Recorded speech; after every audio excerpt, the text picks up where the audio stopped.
Now, Hello, everyone. How are you today? This is Hemi Gupta. I am the managing director of My Whole Child Center for Kids with Special Needs, GK2. And with me is Dr. Naveen Mehrotra, who's been a pediatrician in New Jersey for the past 28 years and also the medical director of My Whole Child Center for Kids with Special Needs. We are here today with our sixth and the last session. We are very thankful to Momspresso and Ashiana for giving us this platform to bring us this entire series with you guys. And it's been a great journey with you all. Uh, uh, this, uh, this today's topic is all about careers.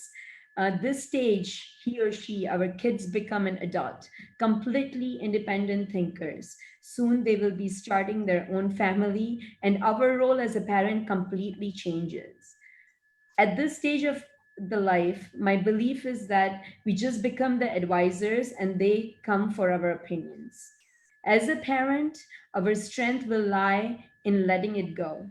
However, the choices, the career choices, the college guidance, what to do next, there will be interventions as a parent has to do and discuss it all. Let's discuss it all today with Dr. Naveen. Hello, Doc. How are you? And we Good. would welcome. Well, thank you so much. And it's a pleasure to be back again. And yes, you're right. This is going to be the end of our journey. But hopefully we have given some skills, some pearls for the parents that have been listening on how to, be the best source of information, be the best support, be the best guide for their child as they go through this journey of life. So, we started when the baby was not even born, right, as our first episode in pregnancy. Then we moved on to, once the child is out, and how do you actually monitor developments? How do you feed a child, make sure the child is growing well? Then they start going to school, then they reach adolescence, and now they're almost out and ready to fly away. And we need to be the wings, the wind beneath their wings. And we need to make sure that they're able to fly and soar to the highest level that they can be, right? So we as parents should not be there holding them down. We should be letting them explore and letting them really figure out what they want in life. And I think last week when we started talking about adolescence, we had outpouring of questions because this is a phase of life, I think, that a lot of us are not very comfortable with dealing. And as I had said, growing up in our culture, that the parents were just not somebody who would communicate very well with the kids, right? It was that I'm the parent, I'm the authoritarian, and this is what's going to happen, and you go ahead and listen to what I have to say. But now, over time, things have evolved where the kids are much more educated. They're knowing what's happening. We are trying to build that relationship and change the mindset and really becoming a partner and becoming a friend for our kids, as opposed to being that authoritarian director that we have grown up with. So I think a lot of parents had questions about how do you become friends? How do you communicate with your child? How's the, as the kid is growing, how do you become that support? And today's topic is going to be just a continuation of what we started to talk about last week. And I think it's a topic that a lot of parents feel that it may not be relevant to them because the educational system in India is such that you give an exam for certain career paths, and if you score high, you go ahead and get into that career path. But even there, in that career path that you're taking, there is a lot of leeway, there's a lot of choice selection and thought process that goes into it. And I think that's what we're going to be discussing today in terms of how do you become a friend for your child. Yeah, great, Doc. As we know that you have two kids, and it's a great to have you on board because, of course, either you've gone through it with your first child, and now with your second child, maybe you're dealing with it at this point, and it's great to hear from someone who is going through that, and I think it's a first-hand experience, and our viewers would love to know that. My first biggest question to you would be, could you give us the do's and the don'ts as parents without being overbearing with their kids? What do you suggest to everybody? Yeah, so this is a very big thing to discuss, right? And these are only certain guidelines. This is not that it has to be done in a certain way. So we want our child to be successful, right? We want them to use their abilities to become the most successful they can be in their career. So we want them to be, capitalizing on what their unique abilities are. So every child has their abilities, right? So if I want to be an athlete, I don't think I could ever be an athlete. If I want to be a dancer, maybe I can practice really hard and possibly try to become one. If I want to be a engineer, I don't think I have the knack for it.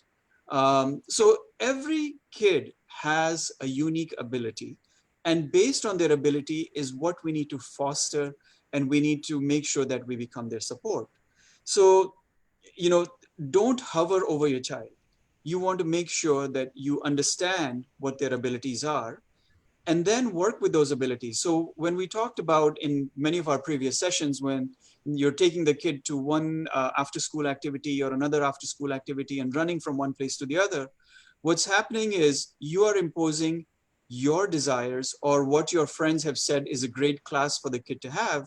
You're running there and taking your kid to, just put them in that class. But you haven't really looked into what the child's ability is. So if you're taking a child for music class and the child has no interest, they will not go ahead and want to practice. It will become a battle and a struggle every day. So you want to be a support. You don't want to hover over your child. And there are many different types of parenting that people read about on the internet, helicopter parenting and this parenting and that. You can call it by any name. It's about how you're giving space to your kid and working with them at their level and bringing them up to your expectations. So you want to speak their language, right? You want to make sure that you don't speak at them, but you speak in a level where they can understand. You want to also just go ahead and identify their strengths, as I said, right? You want to make sure that if your child is not athletic, he or she does not have the capability of running around and being that big athlete that you want them to be, you can continue to have them practice and see if they can develop those abilities. But if they cannot, you have to accept that. You cannot, keep on being, breathing down their neck and saying, no, you have to go to soccer practice. You have to go ahead and do this, and you have to practice 5 hours a day, and you have to become the best. If the child doesn't have the capability, they will not perform. And I've had this conversation, I think, with several parents when I've been in India, where they want their child to be the biggest athlete that they can be, but the child just doesn't have a knack for it. So you want to also, when you're looking for a career path or a future for your child, you want to look at all the possible career paths that are available that you think your child will succeed in. So if the career path that is there is, becoming an actor or going into Bollywood, and they want to be an actor, but they are so shy about speaking, or they cannot, they start shaking when they're out there.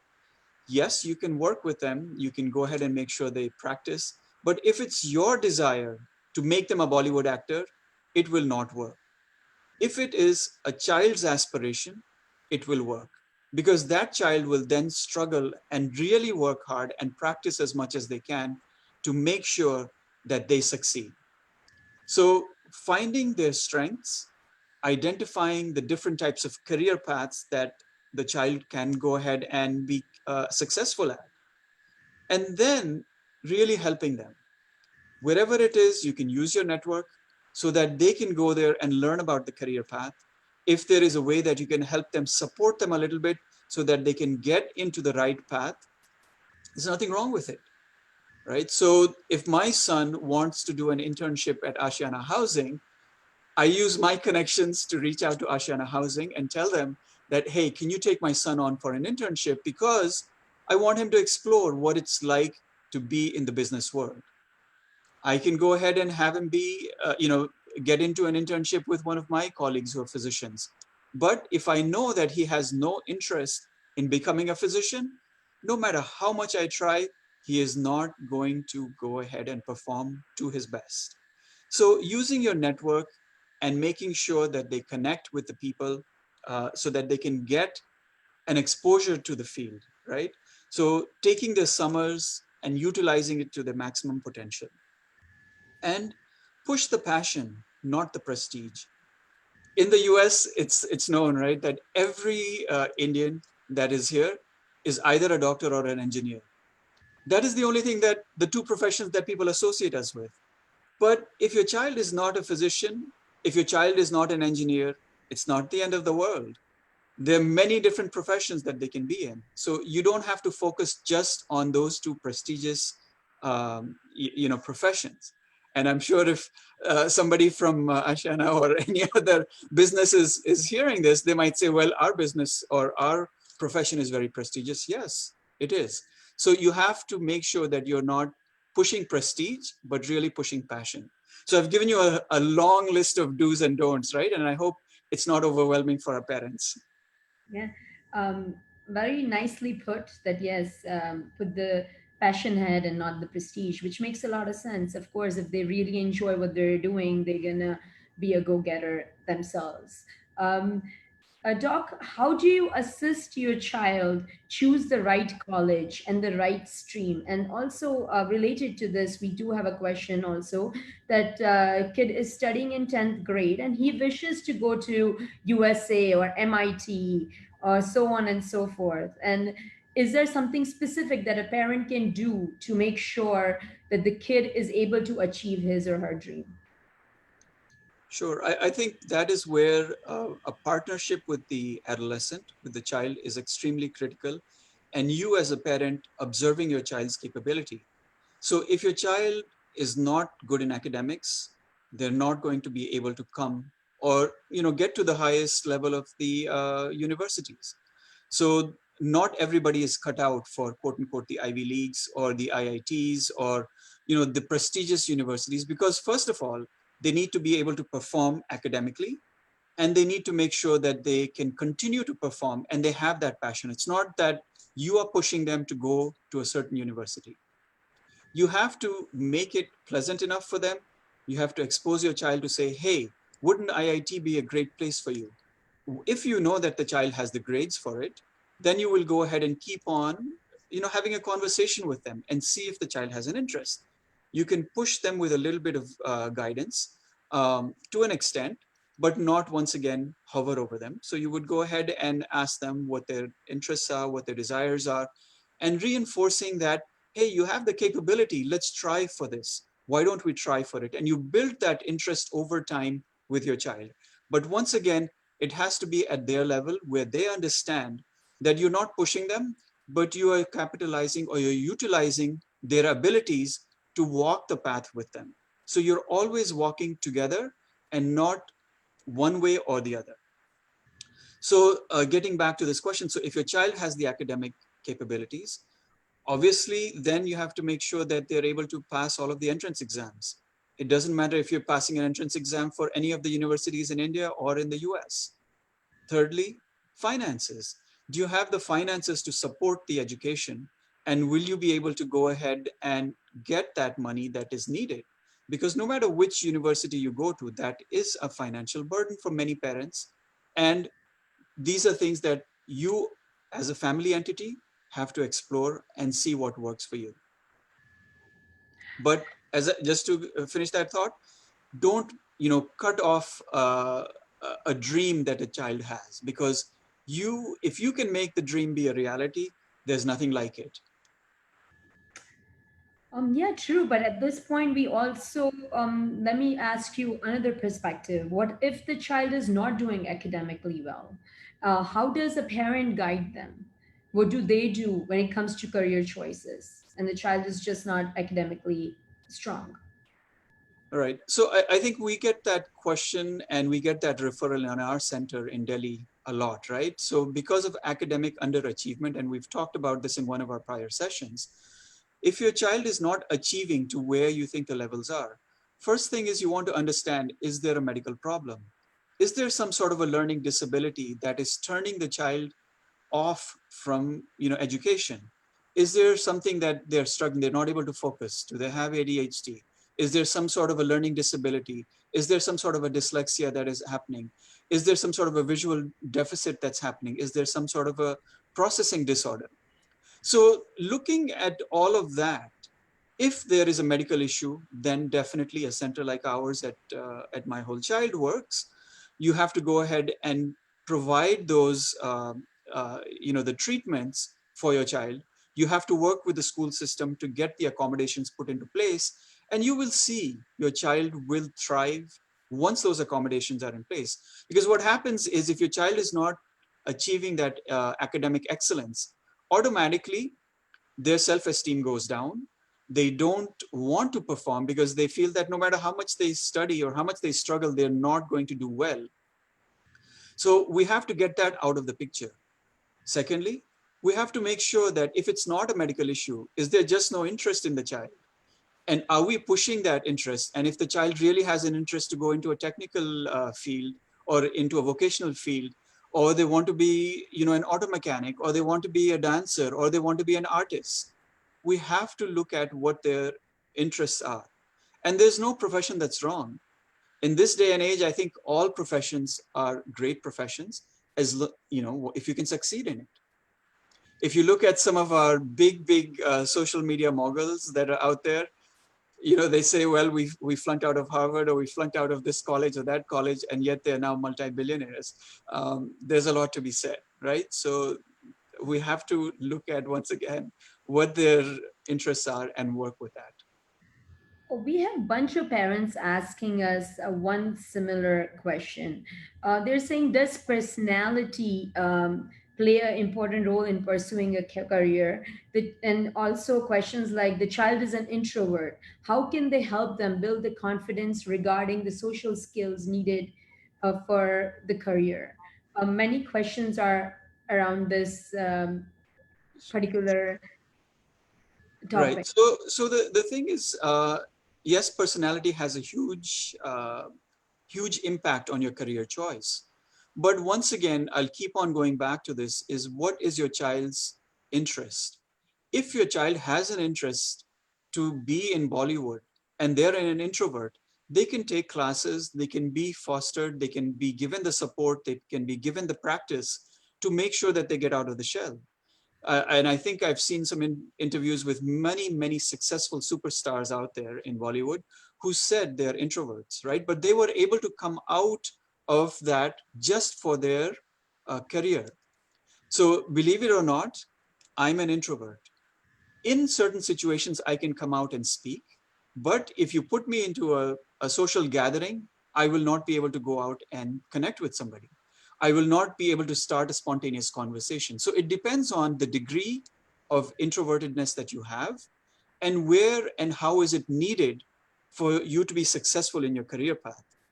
So if I don't need to be able to socialize in a social gathering, then it's okay to be an introvert for me. My personality is such, but yet I was able to go ahead and work on the academic piece and enjoy the career path that I had, where I could become a pediatrician. So, personality will play a role, but once again, it has to come from the energy that's the child has, the environment that they have, and how supportive it is. Great talk. As usual, the time always flies. And here we go. Let me ask you one more question. Is there any specific the parents can do to help their children to prepare for entrance exams? Like in US, we have entrance exams like SATs or GREs, or depending on ESL or whatever, many of them. Even in India, we have a 12th board. We have many entrances that we have to go through. Is it something that a parent plays an important role, and what should they be doing in order to make sure that their kids are prepared? Um, Here is where you have to come in as a parent and say to the child, they have to study. There is no, just because I'm saying that you have to go with their interest, if the child doesn't want to study, but it's important for them to do well on the boards, they have to study. You have to lay the guidelines. You have to go ahead and enforce that discipline so that the child can learn what the exam is like. They can, memorize, or they can go ahead and apply the knowledge that they have learned to do well on those exams. So just because I'm saying, be a friend and a partner, I'm not saying that they should not study. They have to study. They have to practice those exams, and they have to set aside that study time to make sure that they can do well on the exams. It doesn't matter which exam it is something that has to be an environmental enforced rule in the house. Um, Doc, couple of more quick questions. Should we allow our children to go to colleges which is far away, or do they should be staying nearby? Why don't we give your personal thought on this? Once again, it will depend on how much, or it varies from family to family. It varies from your current situation. If you need your child to be around your house, not just for your own personal satisfaction, if there is really a need, a personal or a social need, then yes, you should keep them as close to your home environment as possible. But once again, you have to be on the same level as your child. If your child, and it's becoming such a huge fight for you that the child is not going to stay here and is not going to go ahead and perform well, then it may not be the best place to keep them at home, right? If they're getting a great career opportunity to go far away, then you as a parent will have to let go and have to let loose. So what, when I was raising my kids, all of my friends used to say, let your child go and you will see they will come back to you after they have gone away. And the relationship gets much better because once they're out of the household, they realize what you have done for them. They will want to come back. Now, the first year when the kid goes away to college, a lot of times parents struggle and say, oh my God, it's an empty nest and my kid doesn't call me every day, I don't know what's happening with them. It is the time for that child to go and explore and, build that individual personality that they need to have. And you have to make sure that over the course of the years that you have raised the child, you have inculcated the right beliefs in them, the right morals in them, and hope that they will go and continue on the same path. And when you are working and releasing them to go to a faraway land, that communication has to be there. So you can barter, you can go ahead and set down some rules if you're sending your child away, and go ahead and enforce them. So now, after my son has been done with college and now is married and so on, our relationship is such that, because I let him go, he realized what it was like, and he was about 800 miles away from me. It was very scary for the first time when he went. Same thing with my daughter. When she went away 500 miles away from me for college, it was scary, but it was allowing them to grow into what they want to be. And that is how they're going to blossom. I think you've answered this one question, but still, we would like to ask you: how can you help your child discover the best career path without imposing your own will? Yeah, and I think yes, we've discussed this. I think in this talk here, once again, you identifying what the child's capabilities are, letting them explore it, providing them that network so that they can go ahead and have the internships, so they can get something firsthand to understand what that profession is about. So everybody thinks, and I'll keep on getting back to Bollywood, right? So Bollywood is a great career path. You get so famous, you make millions and millions of, crores of rupees, and you are set for life. But the struggle that goes into it, they're not going to see that until they have tagged along with somebody who's in that industry. And how that struggle happens, even while they're in the industry, by following somebody that is, that has become successful. So if I'm a pediatrician and I have somebody who is following me in my day-to-day routine, they realize what it is like. If I'm getting up at 6:30 in the morning and first going to the hospital to do my rounds, then going to the clinic and seeing all the patients, then doing the paperwork, then coming back at home, answering phone calls and phone messages, and by the end of the day, I'm exhausted. So to them, it's like, oh, you're a doctor, you're very successful, you're making lots of money, this and that sort of a thing. But what is happening in that whole day, nobody knows, right? So if I'm tied to this profession 24/7, it's by choice. But from the outside, you might see it as a very different profession. So looking at what the child's interests are, and then letting them follow somebody in that profession so that they can understand. But you might say in India and in certain other places where you don't have a career choice, you have to just go ahead and take an exam, and based on the exam scores, that's where you end up. But still, there is that choice of taking an exam or not taking an exam. So I think there is leeway, maybe a little bit less or maybe a little bit more. Once again, understanding the system, understanding your child, seeing where you are comfortable with so that it's not a constant fight, especially in this age group when the adolescent is going through and understanding about their body, understanding about their thoughts, understanding about their morals. You have to look at it in a big or aerial view and then move forward. Doc, we're going to take today being our last session, we're going to take some extra minutes. We will take this one question up because I think it will help many of our viewers. Um, Parents are asking how to decide what path is okay for a child because they have interest in something different, but sometimes it becomes so difficult for them to pick what is right for them, and even as a parent, for them to guide them what exactly they should pursue. And it's becoming a struggle for a parent and the child to pick what is going to work, what is not. Right.